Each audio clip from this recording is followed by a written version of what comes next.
muri yeZimbabwe ndine nyaya yandishayisa mufaro yandishayisa hope ndambotry pane dzimwe nyaya dzekuti ndinombosiya ndichingoti I think gezveso ndenge ndati kure ndamunhu mukuru but now ndiri kuvhunduka ndiri kuona nyaya iyi yandishayisa peace kunzwa ndikasaitaura meno zvazvingori so inyaya yaPassion Java ari kunzi akanofaila ningirikini macharges against mafriends ake Moses Mpofu naMike Chimombe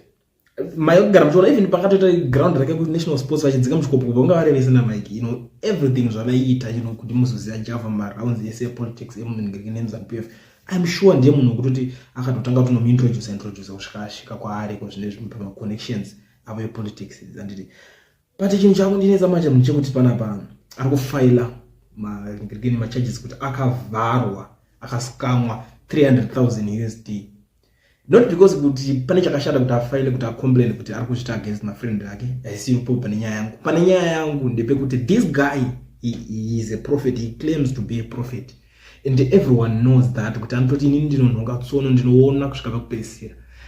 mubvunzo wangu ndewekuti iye paakaita dhiriro re300,000 irona aitadza nei kuona saprofit kuprofita ndozvinhu zvavanoona ozotanga munhu akadaro uzoya kuti ada kuprofita zvichaitika mulife mako achitadza kuona nyaya yekuti vanhu ava vachandivhara pakati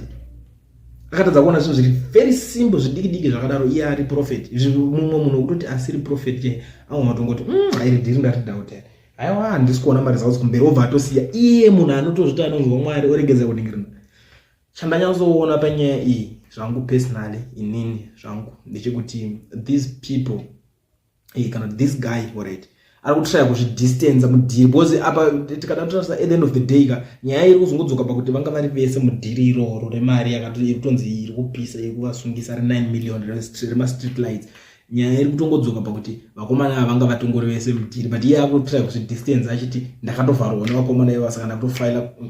case ndine case against them vakandivhara vakanditsindira ndokwakutoenda nenyaya inini zvangu ndoenda tozona kwakutosvika kutobatwa wake mukomano akutosvika kutongonosvika achitonovharirwa panyaya iyoyo ndozvandatoona because uri prophet yachaye imi ndozva nezuro zvemusi uno zvezvo zvekunzi vamwe vakadzi vamaprofets vakazotanga kuti vakazotanga kubudisa vachiningirikana vari mumainboxes emaningirikini vakazonzi machats ndefake andikwanzi machats ndefake enda kwaDJ All izveso unoona levels andanga ari part of machats iwa rakatobuda chiconfirm kuti ndizvo painzi yo I don't owe you anything chichi akabuda aripo ipapo ari to confirm kuti it's true zvakatotaurika muna February kuti ndakatonzi I don't owe you anything saka andisoda ngobata nyaya kumashure kuti panzi vakanyebonyeba pakazonzi machats asiriwo but ngoma ndiyo vakachigirwa kadzova vakatongochikirwa ndizvo cause levels ato confirm kuti kuside kwake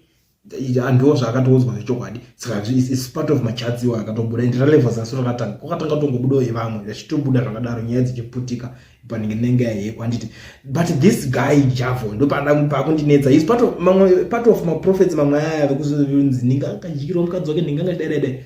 anga ari imomo akufumurawo zvake nyaya nhasi but